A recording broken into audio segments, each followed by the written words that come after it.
제가 제목을 수제 맥주의 대폭발과 반동의 시대 이렇게 조금 어렵게 잡아봤는데요. 이 얘기는 뭐냐면 2000년대 중후반부터 그 수입 맥주가 대중에 넓게 퍼지면서 국산 맥주에 대해서 반감이 많이 생깁니다. 90년대 맥주를 엄청 맛있게 드시던 분들이 갑자기 한국 맥주 너무 맛이 없어 막 이런 얘기를 많이 하는 거예요. 이게 왜냐하면 되게 다양한 해외 맥주를 이제 접하게 되고 사실 또 우리나라의 이제 그 주세법의 영향으로 좋은 재료 써서 잘 만들면 오히려 손해를 보는 그 경향도 있고 일본 맥주보다 한국 맥주가 이제 맛이 없는 거는 이제 메가의 함량을 맥주의 이제 법적인 규정의 문제 이런 것 때문에 이제 한국 맥주의 맛이 없다는 분들도 있고 어쨌든 국산 맥주에 대한 반감이 굉장히 높아지죠. 그럼에도 불구하고 사실 그 당시에도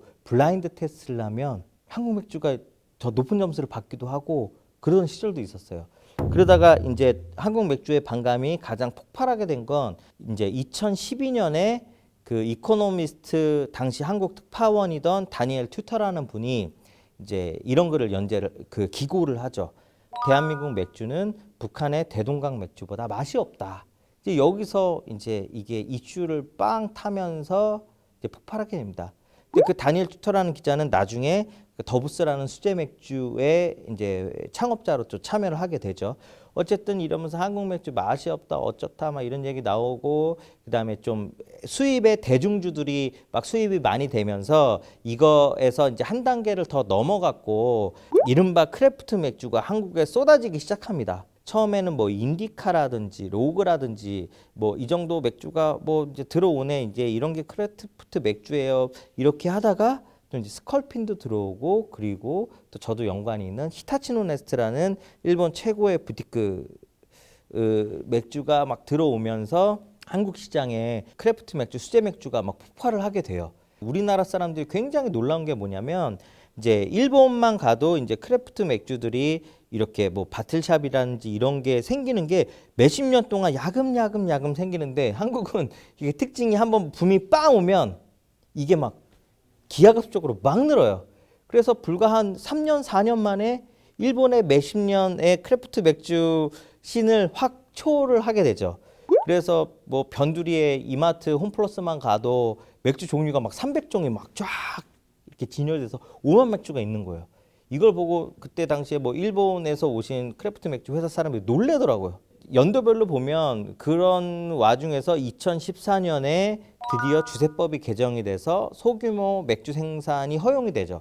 그 전까지는 오비, 하이트, 그 다음에 이제 롯데주루비지, 클라우드가 뭐 면허를 내내 만에 하고 세븐브로 이 정도만 면허가 있었던 게 2014년에 이제 이게 허용이 되면서 막 몇십 개가 한꺼번에 생겨요. 그러다가 2018년에 이제 소매 판매가 허용이 돼서 이제 본격적으로 마트라든지 그 편의점이라든지 이런데 한국의 수제 맥주가 이제 그 풀리게 되고 2020년 올해는 또 종량제가 도입이 돼 갖고 또 한 번에 이제 계기를 맞죠. 그런데 이렇게 잘 나갈 것 같던 이제 물론 지금도 한국 수제 맥주는 잘 나가는데 전체적으로 크래프트 씬을 보면 2017년 이때 2017년 18년이 정점이었고 사실은 지금 마트에 가면 그 많았던 수제 맥주를 다 없어졌어요. 저는 이걸 이제 반동의 시대라고 보는데 이제 아이러니하게 노노재팬의 결과로서 일본 맥주들이 싹 사라지면서 희한하게 수입 맥주, 크래프트 맥주들도 좀 붐이 꺼져요. 그러면서 테라가 나오면서 사람들이 아 한국 맥주가 더 맛있다 뭐 이런 얘기들이 나오면서 현재는 이제 마트를 기준으로 보면 되게 맥주의 다양성이 굉장히 사라진 상태긴 합니다. 붐이 막 일어났다가 지금 살짝 바람이 꺼진 상태인데 이거는 조금 반동이라기보다는 조정기에 있어서 한국의 이제 수제 맥주들도 그 몇 년 사이에 품질이 굉장히 뛰어나게 올라갔고요. 그러니 어떻게 보면 역설적이게도 해외 수제 맥주들이 조금 더 시장에서 사라진 계기가 되지 않았나? 이건 물론 개인 생각입니다. 이거에 대해서 굉장히 다른 생각을 가진 사람들 많긴 해요. 그래서 과연 한국 맥주의 다양성이 이루어졌는가? 한편으로는 맞고 한편으로는 다른 얘기긴 해요. 왜냐하면 한 2014년만 해도 한국에서 만드는 흑맥주 한국에서 만드는 호평나는 페일에일 이런 게 있질 않았었거든요. 어디에서? 여러분들이 집 가까이 살 수 있는 편의점이나 할인점에서 이런 맥주들이 거의 없었단 말이죠. 2014년, 15년만 해도. 그러다가 지금은 얼마나 다양해졌는데 이게 저희야 되게 민감하게 느끼지만 일반 분들은 아마 이렇게까지 민감하게 못 느끼실 거예요. 그래도 순간 이렇게 돌아보면 한국에 이런 맥주들이 있었나? 라고 생각하실 거예요. 그러니까 실제로 한 5년, 6년 해외에서 살다가 한국에 이제 몇 년 만에 오신 분들 굉장히 놀라요. 한국 맥주가 엄청 달라졌다.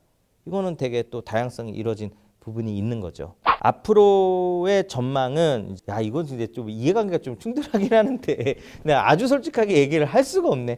그럼에도 불구하고 저는 한국 수제 맥주 회사들은 굉장히 발전을 할 거라고 봐요. 근데 약간 미국의 예랑은 좀 다를 것 같아요.